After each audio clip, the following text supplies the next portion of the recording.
ओम श्री शनि देवाय नमः। हरे कृष्णा। आप सभी का भक्ति चैनल पर हार्दिक स्वागत है।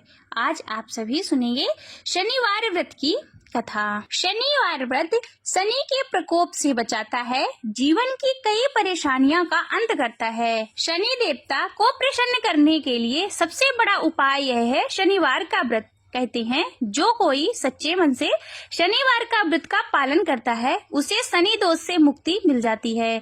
जिन लोगों की कुंडली में शनि कमजोर स्थिति में हो उन्हें शनिवार का व्रत जरूर करना चाहिए। यह व्रत शनि साढ़े साती और शनि ढैया से भी राहत दिलाता है। शनिवार व्रत की पूजन सामग्री है धूप, अगरबत्ती, शुद्ध जल, गंगा जल, पंचामृत, चावल, सरसों का तेल, सूती धागा, लोहे शनि में शनिदेव की प्रतिमा या फिर मूर्ति, पूजा की थाल, काले तिल, फल, कलश, पुष्प, काला कपड़ा। शनिवार के दिन सुबह जल्दी उठ जाएं, फिर स्नान करने के बाद स्वच्छ वस्त्र धारण करें। इस दिन काले रंग के वस्त्र धारण करना चाहिए।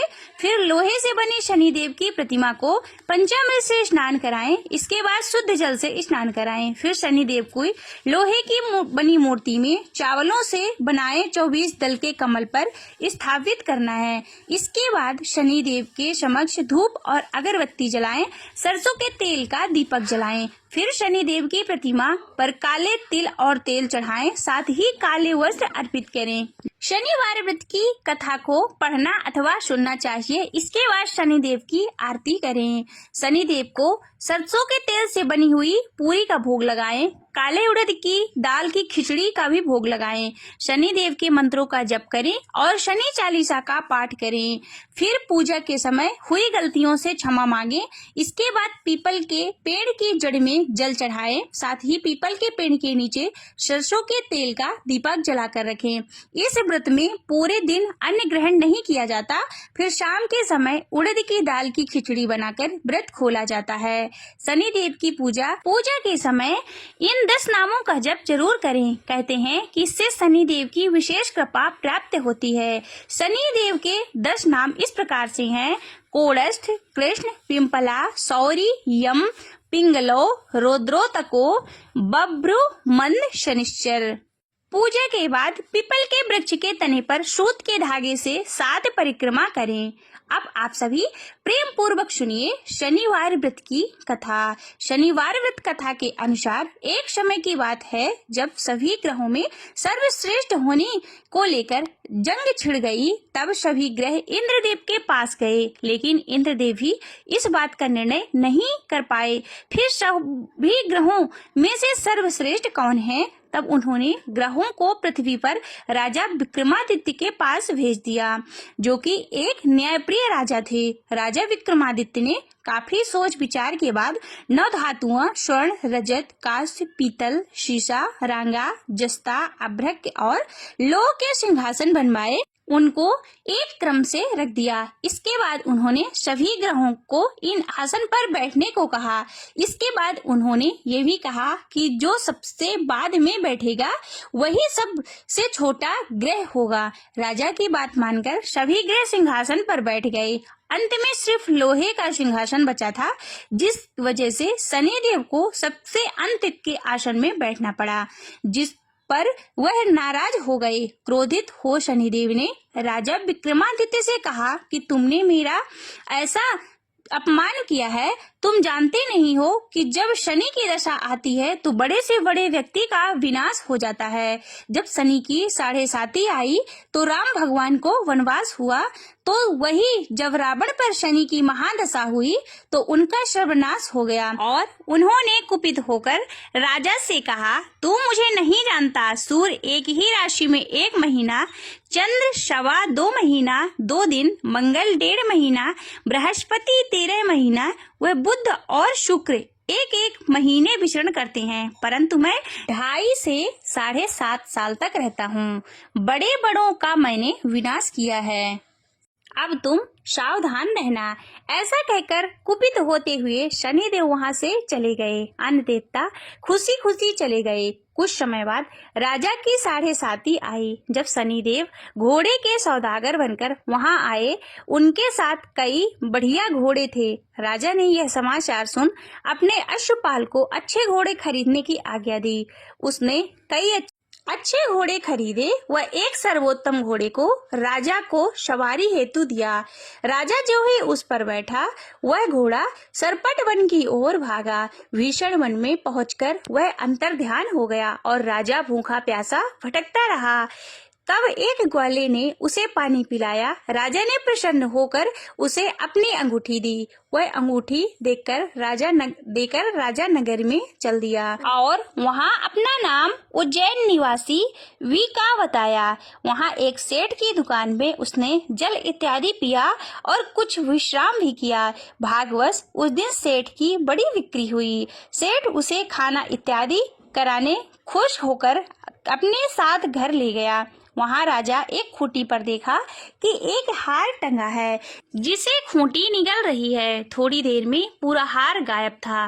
तब सेठ ने आने पर देखा कि हार गायब है। उसने समझा कि वीका ने ही उसे चुराया है। उसने वीका को कोतवाल के पास पकड़वा दिया। फिर वहां के राजा ने भी उसे चोर समझकर हाथ पैर कटवा दिए। वह चौरंगिया बन गया और नगर के बाहर फिकवा दिया गया। वहां से एक तेली निकल रहा था, जिसे दया आई और उसने वीका को अपनी गाड़ी में बिठा लिया। वीका अपनी आवाज देकर बैलों को हाँकता रहता। उस काल राजा की शनि दशा समाप्त हो गई। वर्षा काल आने पर वह मल्लाह गाने लगा। तब वह जिस नगर में था, वहां की राजकुमारी मनभावनी को वह इतना भाया कि उसने मन ही मन प्रण कर लिया कि वह उस राग गाने वाले से ही विवाह करेगी। उसने दासी को ढूंढने भेजा। दासी ने बताया कि वह एक चौरंगिया है, परंतु राजकुमारी ना मानी। अगले ही दिन से उठते ही वह अनशन पर बैठ गई कि विवाह करेगी तो उसी से करेगी। उसे वह तेरा समझाने पर भी वह न मानी। तो राजा ने उस तेली को बुला भेजा और विवाह की तैयारी करने को कहा। फिर उसका विवाह राजकुमारी से हो गया।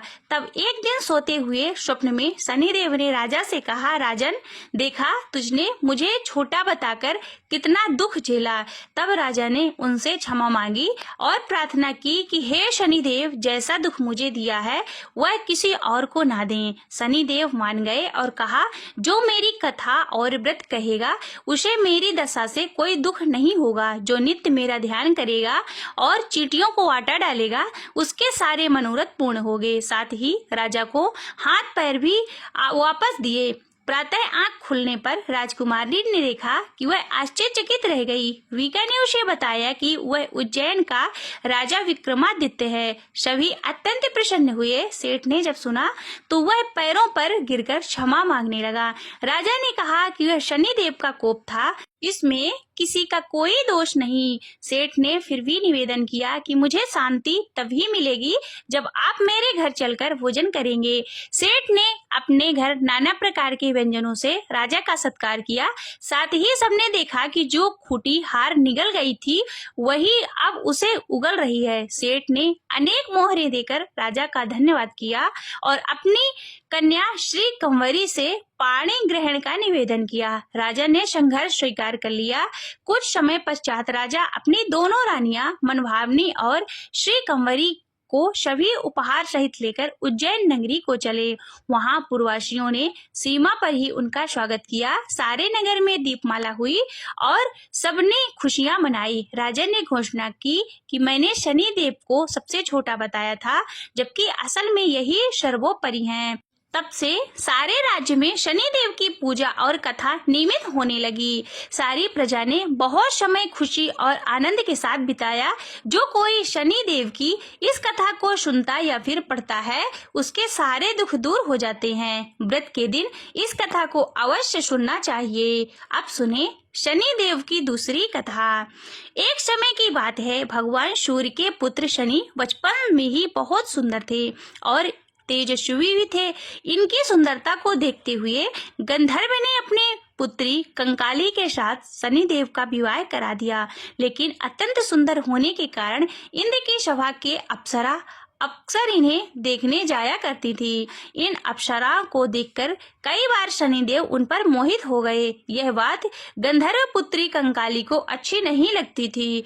तब गंधर्व पुत्री कंकाली ने अपने पति शनिदेव को यह शाप दिया कि आपकी दृष्टि हमेशा नीचे की तरह रहे। अगर आप सीधी दृष्टि से किसी की तरफ देखते हैं तो उस पर 7.5 का प्रभाव पड़ जाएगा। तब शनि भगवान शिव की घोर तपस्या की और तपस्या के पश्चात भगवान शिव प्रसन्न हुए और बोले कि हे सूर्यपुत्र शनिदेव, वर मांगो। जब शनिदेव बोले, यह सदा शिव शंभु हम पर कृपा करके हमें सृष्टि पर सीधे देखने के लिए वर दीजिए। भगवान शिव बोले, जो व्यक्ति शनिवार के दिन पीपल के नीचे तेल चढ़ाएगा उस पर तुम्हारे पड़ने वाली जो दृष्टि शुभ दृष्टि में बदल जाएगी। इसलिए शनिवार के दिन पीपल के नीचे शनिदेव की पूजा होती है। प्रेम से बोलिए शनिदेव महाराज की जय। श्री शनिदेव की आरती। जय जय श्री शनिदेव भक्तन हितकारी, सूरज के पुत्र प्रभु छाया महतारी। जय जय श्री शनिदेव भक्तन हितकारी, श्याम अंक वक्र दृष्ट चतुर्भुजधारी, नीलांबर धरे नाथ गज की यशवारी। जय जय श्री शनिदेव भक्तन हितकारी, कीटे मुकुट शीस रहते दीपति है लीलारी, मुक्तन की माला गले शोभंत बलिहारी। जय जय श्री शनिदेव भक्तन हितकारी, मोदक मिष्ठान पान चढ़ते है सुपारी, लोहा तिल तेल उड़द महिषी अति प्यारी। जय जय श्री शनिदेव भक्तन हितकारी, देव धनुज ऋषि मुनि सुमिरत नर नारी, विश्वनाथ धरत ध्यान शरण है तुम्हारी। जय जय श्री शनिदेव भक्तन हितकारी, सूरज के पुत्र प्रभु छाया महतारी। जय जय श्री शनिदेव भक्तन हितकारी, जय जय श्री शनिदेव भक्तन हितकारी। बोलिए शनिदेव महाराज की जय।